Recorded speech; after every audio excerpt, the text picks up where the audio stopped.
Hi everybody, sanibonani. Welcome to my channel. Igama lami nguTando Mdletshe, and on this channel siyaye sifunde iy'ncwadi ebhalwe ngolimi lwethu lwesiZulu bese siza la sokhuluma ngazo lezo ncwadi esuke siyifundile, senzela laba phela abasuke bengenaso isikhathi sokuyifunda incwadi nalaba abasuke benqana nje ukufunda. Siyaphinda futhi sibuka ama-reality shows ethu ala eMzansi bese siza la sokhuluma ngawo lama shows, senza ama-reviews ama-recaps bese siyaphinda futhi sikhuluma nga-any other issues avukayo uma ngabe lama shows sesiwabukile kwi-TV.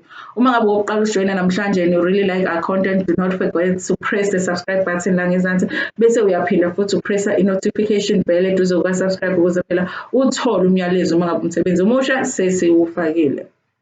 Mangabe ufuna ukuba imember yale channel, do not forget to press the join button la ngezansi bese uyaphinda futhi ulandela ama-instructions on how to become a member of this channel. Namhlanje I just want to do a little bit of a review. It's going to be a short one nge-interview kaZandi Khumalo. I was interested even to watch an interview kaKelly Khumalo, but I never got the full interview. Number one, I just want to say thank you so much to Mgosi Entertainment for bringing this interview onto YouTube, because that's where I watched it from. Thank you so much, sis.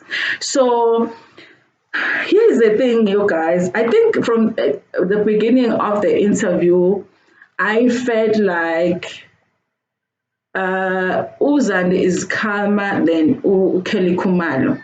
She sounded calm and sounded very prepared as well. You know, whether you're going to believe what she's going to say, she sounded calm, she sounded prepared. Because honestly, you guys, from my perspective, I don't know what happened. So when I'm listening to know what this person's view of what happened is. You know, so I like that she was, it looked like she was calm, it looked like she was prepared to come for this interview.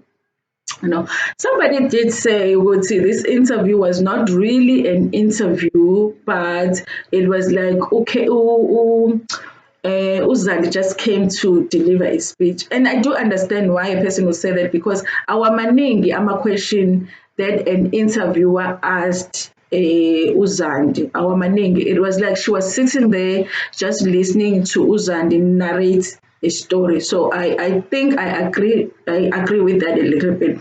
It could be that that was the agreement Vele when she agreed to the interview, that I will do it, but this is how I want it structured, you know. And if they really want to get the interview, maybe they agreed to it, or maybe it is that lady's style Vele so interview she asks very few questions and just lets the guests speak. But that's how the interview went.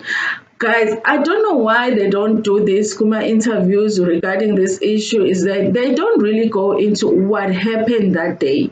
You know, it's like the interest is more on what happened after the incident, after the actual shooting, than the actual shooting. I felt like I would have loved to hear her say, we were sitting in the house and then we had a knock at the door, if that's what happened. And then these people came in, this person said, and then this person, and then this one was saying this, and then this one was saying that. But I didn't get that from this interview. I don't know if the version we watched on Gosi Entertainment is the full version, but from just that interview, I didn't see that part. I would have loved to hear that. So it just goes into what happens after, you know, them he's already shot uSenzo bamthatha bamisa esibhedlela, bamphuthumise esibhedlela, yena uZandi kanye naye ulokhuzana uKelly and was it Senzo's friend bamhambise lokhuzana esibhedlela. Then she goes into what happens after, you know, which is that they were called to be, first they did make statements, and then months later when things started coming out from social media about Tulongwe being a suspect, then the police called them to interrogate them again. There was a time that they did lie detector tests, which they never really got results for, and they had assumed also they passed the lie detector test, and you know, because nobody ever said anything after that regarding the lie detector test. From all that she is telling you guys, of course, like she says she doesn't know the people that shot Lokuzana, Senzo, and there were three people that came into the house because she says the issue that she's having with the whole investigation and the case is that kunabantu abawu-5 abasecourt njengamanje but bona abantu abangene endlini bawu-3. So she does have an issue with that, which really doesn't make sense. If abantu ababesendlini bethi kungena abantu abawu-3 and nina bathathu, why nina nibopha abantu abawu-5? Asazi ke lapho. And also, you guys, mina i-surprise yami when it came to because bengayena umuntu olandelelayo when it comes to this case, i-surprise yami was the fact that abangani bakaSenzo bebekhona that day. Because I've always thought ukuthi how much effort it takes for umama wakaKhumalo namadodakazi akhe awu-2 nengane le yabo, all of them, Nolongwe, all of them, and a friend, because I thought it was just one friend, all of them coming up with the story and sticking to that story and nobody making a mistake ukuthi asho into engafanele alokhuzana ayisho ukuthi ayiba-practice abo. But to find out ukuthi futhi there were other friends that were there ngoba apparently they were coming to talk about amalobolo kaKelly because he was uSenzo ubezolobola uKelly, even though ungazi ukuthi ubezomlobola kanjani ngoba he was still married. But there were other people laphayana with them. So mina, in my view, guys, I do think ukuthi if ngempela belihlanganisile lelisu leli lokuthi baqamba amanga, it was kwaba yisu eli-good bo. So much so ukuthi amukho umuntu who's making a mistake ukuthi asho istory esihlukile. Anyway, you guys, so after be-interrogate-iwe and bathathwa namafoni abuya and all that, obviously bona bacabange ukuthi okay, now investigation izoqhubeka-ke nayo ibuke abanye. She does mention ukuthi uyafeel ukuthi uma kaSenzo benomakoti kaSenzo should have been looked at. I don't know, you guys, about uma kaSenzo, honestly. I do not think that woman will kill her son. But then Zandi says it might not have been her intention to kill her son. Maybe the intention was to kill Ukel because she really hated her. So I guess for her that there will be a good enough reason for a mother to do that.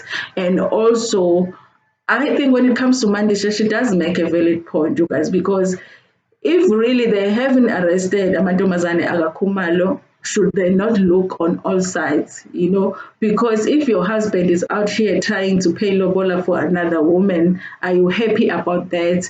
And to what extent are you going to express that unhappiness, So I thought that she made a valid point there. People are going on about her crying and they're saying that she cried, but the tears never came. And I rewinded a number of times, guys, to see.